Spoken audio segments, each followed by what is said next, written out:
Selma Hayek once said, "Before you do anything, think."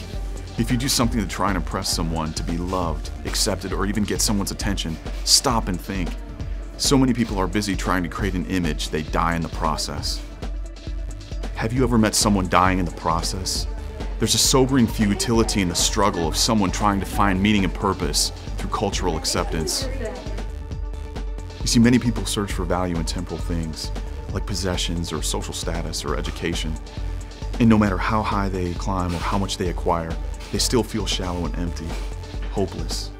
In the biblical account of creation, there's an interesting dialogue that occurs. In 1 Genesis, it says this: "In the beginning, God created the heavens and the earth." And it continues with God creating the physical world, all that we see, feel, and hear. But in this story, God gives a special place to mankind. In Genesis 1:26, it says, "Then God said, 'Let us make man in our image, according to our likeness.' So God created man in his own image. In the image of God, he created him. Male and female, he created them." In Hebrew, it's Zelem Elohim. In Latin, it's Imago Dei, the image of God. This is a concept or biblical doctrine that asserts that human beings are created in God's image. And because of this, we have inherent value despite our utility or function. In other words, each of us is valuable because God breathed his breath of life into us and created us in his image.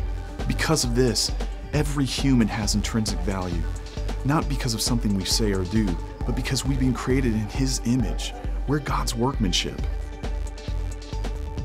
That's why every life, born or unborn, matters to God.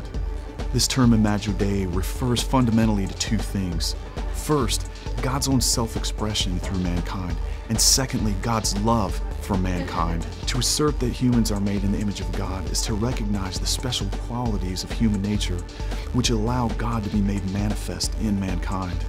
For humans to have a conscious recognition of having been made in the image of God means that we are aware of being that certain part of creation through whom God's plans and purposes best can be expressed and actualized.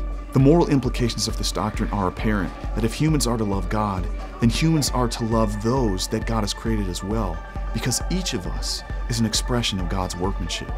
And as his expression, you have inherent value.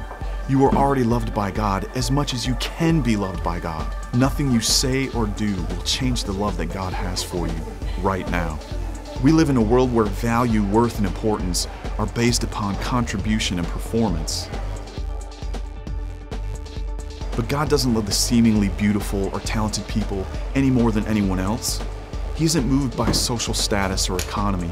He's not moved by our education or race.